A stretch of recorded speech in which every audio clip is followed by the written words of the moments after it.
同的國家有不同的文化，甚至在閱兵式上也有不同的體現。可這麼多年來，隔壁印度的閱兵式一直因為和中國的風格大相徑庭，被國內網友熱烈討論。這不，今年的印度又搞出了新的裝備，並在網絡上進行了高調預告。這次他們將派出動物大軍參與閱兵式。大家好，歡迎來到星球熱點，國際大事從不缺席，輿論場中抽絲剝繭，聚焦獨家中國資訊。點讚、訂閱加小鈴鐺，帶你用不一樣的視角讀懂中國故事。要說全球閱兵界的流量密碼掌握者，印度稱第二，沒人敢稱第一。每年1月26日的共和日閱兵，總能靠驚奇畫風衝上熱搜。今年更是把動物軍事化玩出了新高度，直接組建動物大軍方陣，駱駝、矮馬、雄鷹、軍犬齊上陣，高調宣稱這是國防自主化的創新實踐。小編先給不了解的朋友科普下：1950年1月26日，印度共和國正式成立。這個象徵國家獨立的日子，如今成了印度展示軍事肌肉的最佳舞台。只不過這肌肉的畫風總跟其他國家不太一樣。今年的動物方陣堪稱海陸空全覆蓋，打頭陣的是2隻雙峰駱駝。印度軍方高調介紹，這些駱駝能扛250公斤重物，在15000英尺以上的高海拔地區照樣馳騁，餓幾天渴幾天都不怕。專門部署在拉達克地區搞後勤補給。熟悉歷史的朋友都知道，這片4.5萬平方公里的高原寶地，自古以來就是中國領土。殖民時期被英國單方面強化給印度，如今成了雙方爭議的焦點區域。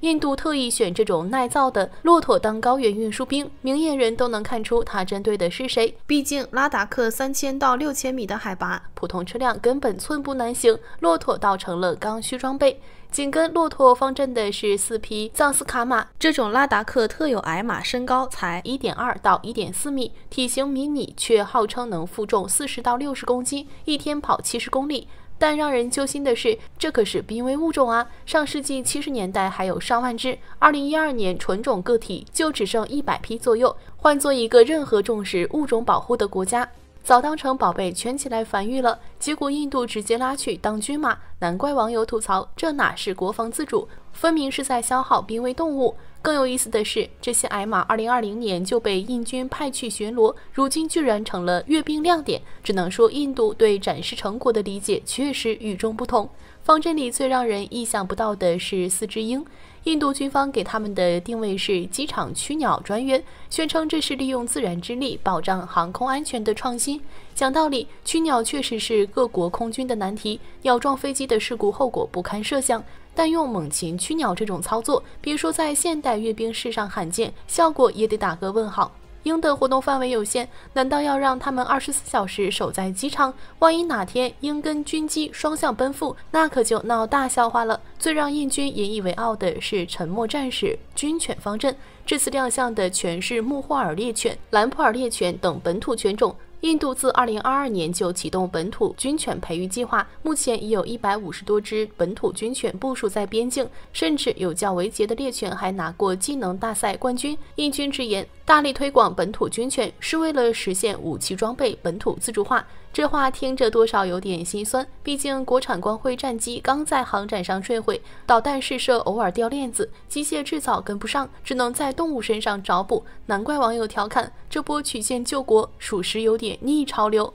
其實吧，印度閱兵的動物方陣早有傳統，可不是今年才突發奇想的。2015年共和日閱兵，駱駝方陣後面居然跟着一支10分隊，士兵左手提桶，右手拿掃帚，專門清理駱駝留下的糞便，場面又搞笑又尷尬，連現場觀眾都忍不住笑出聲。更經典的是印度閱兵的摩托車特技，10幾個人疊在一輛摩托車上，擺出各種造型，一會兒組成金字塔，一會兒排成蓮花陣。與其說是軍事展示，不如說更像雜技表演。連奧巴馬當年看完都忍不住豎起大拇指，只不過這大拇指到底是誇創意還是看熱鬧，就不得而知了。還有一次閱兵，士兵們穿着五顏六色的傳統服飾，跳着民族舞蹈走過主席台，不知情的還以為是節日慶典遊行，完全忘了這是本該嚴肅的閱兵式。小編覺得用動物輔助軍事行動本身無可厚非，古代騎兵、軍犬一直都是戰場好幫手，但在無人作戰成為主流的今天，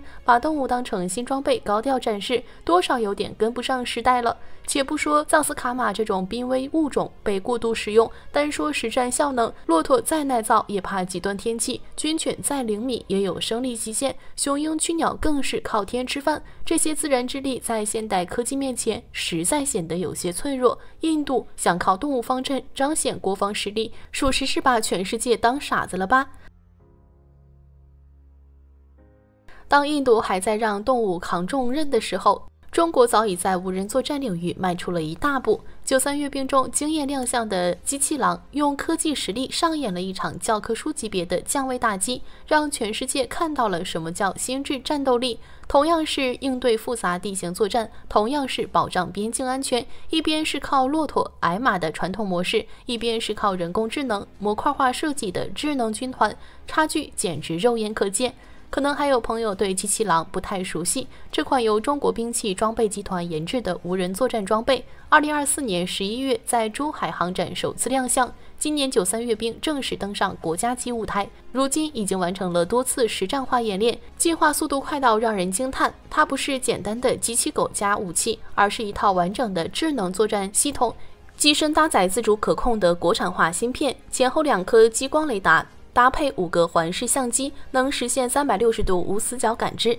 哪怕在漆黑的夜晚或煙霧彌漫的戰場，也能精準鎖定目標。最讓人震撼的是機器狼的實戰能力。2025年12月，中國與新加坡的合作2025聯合反恐演練中，它的表現堪稱完美。球狀機器人先潛入建築偵察，無人機定點清除崗哨後，掛載步槍的機器狼率先突入屋內掃蕩殘敵。戶外遇到自殺式無人機襲擊，還能配合單兵反無人機網槍完成攔截。這套無人裝備打頭陣的戰術，讓現場觀摩的外國軍官都忍不住點讚。畢竟在城市巷戰這種危險環境中，機器能代替人衝鋒陷陣，不僅能提高作戰效率，更能減少士兵傷亡。如今的機器狼早已不是單打獨鬥的孤狼，而是進化成了能協同作戰的狼群。一支完整的作戰全由一輛控制車加若干機器狼組成，實現了人、車、狼互聯互通，分工明確。頭狼負責偵察探測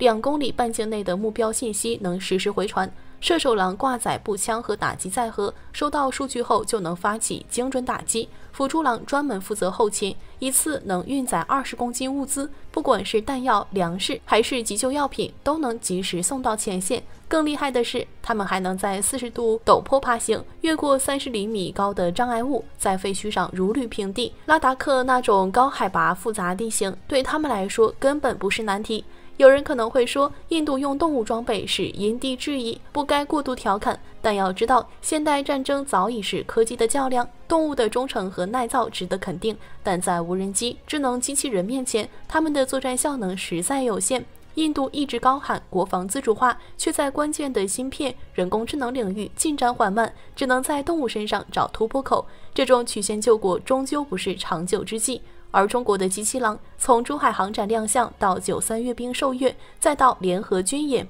實戰檢驗，短短1年多時間完成多次升級，背後是國產化芯片、人工智能、機械製造等領域的全面突破，這才是真正的國防硬實力。軍事專家傅前哨曾預測，未來戰場會是無人裝備的天下，4足機器人、無人坦克、防空機器人會組成體系化作戰群，打造全域火力網。而中國的機器狼還只是一個開始。反觀印度的動物方陣，或許能在閱兵式上博眼球，但在真正的實戰中，可能連機器狼的一回合都扛不住。這不是貶低動物的作用，而是時代發展的必然趨勢。就像騎兵終究會被坦克取代，傳統裝備也終將被智能科技超越。印度與其在閱兵式上搞動物秀，不如靜下心來發展核心科技。畢竟國防實力不是靠營學撐起的，而是靠實打實的技術突破。最後，小編想說，每個國家的閱兵風格都有自己的文化背景。我們調侃印度的同時，